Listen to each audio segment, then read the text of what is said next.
Hello, I'm Dick. And I'm Eric, and we're the Annuity guys. Eric, that's a pretty bold statement. Why annuities are an excellent alternative asset class. Well, we should probably define asset classes for those people who I agree. So when you're looking at, most people when they're looking at their asset classes, you've got, of course, your stocks and your bonds, which Right. and then, of course, you got money market or cash equivalents. Right. Commodities such as gold, oil, and, which is... REITs, you've got real estate, Right. you've got, master limited partnerships, you've got all these pieces that make up somebody's portfolio, but usually annuities get overlooked as an asset class. Well, and two, we're talking about alternative or non-correlated, something that, the cardinal rule is don't put all of your eggs in one basket. Right. And so, again, there may be some limit to what makes sense on how many baskets. Right. But for certain, you've got, 5, 6, maybe up to 10 major baskets that you can consider, and annuities realistically can be a very, very good choice. Well, and the nice thing is you've usually got these asset classes that don't necessarily move in tandem with each other, because if you've got stocks and you've got bonds, and if they both move it the same way at the same time, why own both of them? Right. Well, when we experienced this in 2008,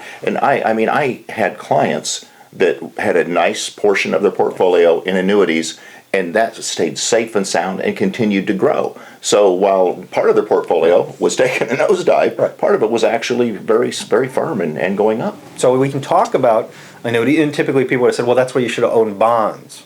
Well, right.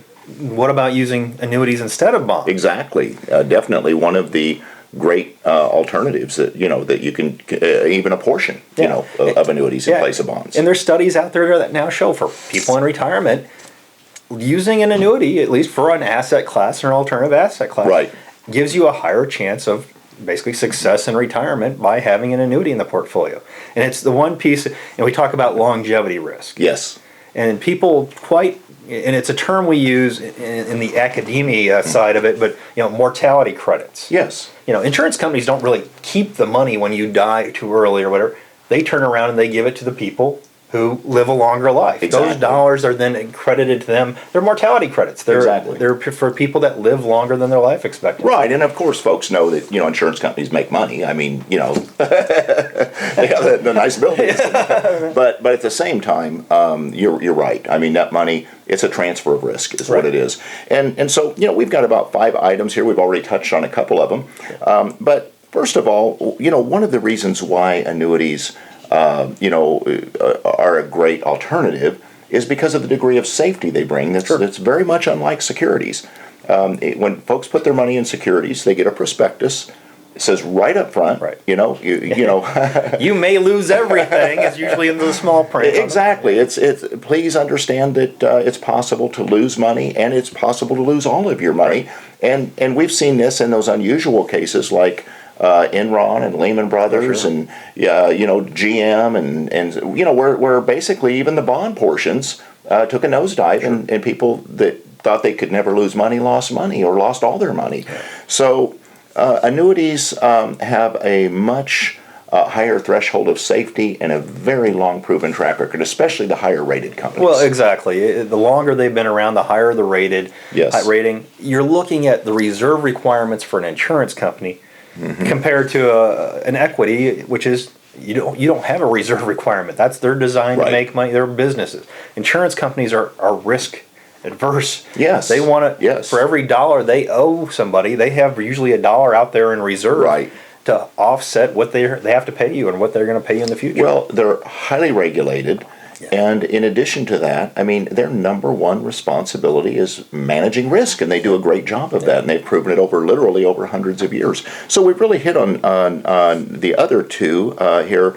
Longevity risk, we discussed a little bit, and we talked about it being a great bond alternative. Now, here's a new one that has come about over the last couple of years, and that is you can now get an annuity with a non-correlated index that follows the market. Maybe doesn't give you all of the upside, but while the market's tanking, you're in a security type situation where you're not really owning the securities, but you're getting the benefit of securities that are non-correlated potentially going in the opposite direction up while the market's going down. Well, and these proprietary indexes, and a lot of them are typically referred to as kind of volatility controlled indexes. Yes. Fancy way of saying that when the markets are going haywire, they're going to get more conservative and they're going to safeguard your holdings. So it's like automatically putting the breakers on when everything else is starting to backslide, and it's done to protect your investment, right? In that index. Yes.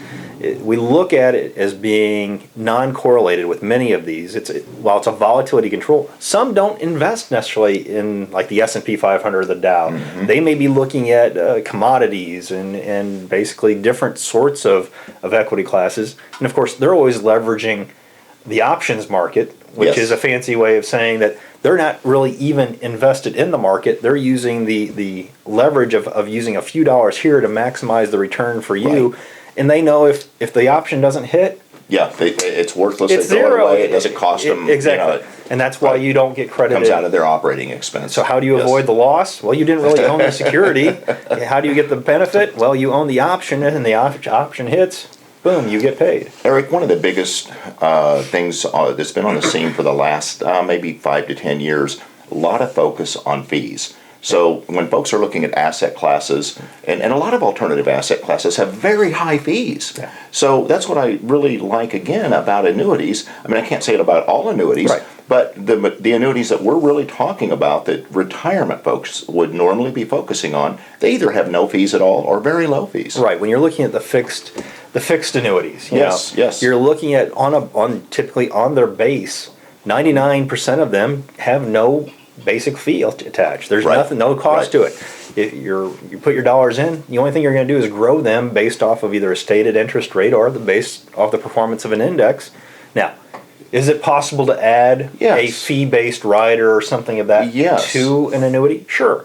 But then you're typically getting some benefit that you find value in. You're choosing an insurance benefit, and you're paying something for that. Right, an income rider or a death benefit rider, a long-term care rider, something that's adding additional benefit to the annuity itself. Right. So, Eric, when folks start thinking about how do I diversify my portfolio, how do I just not put all my eggs in one basket, and that would include the annuity basket, not putting all of your money in annuities. But can we conclude that annuities are an excellent alternative asset class? We can conclude that. We just hope that it's fair that everybody else can conclude that as well.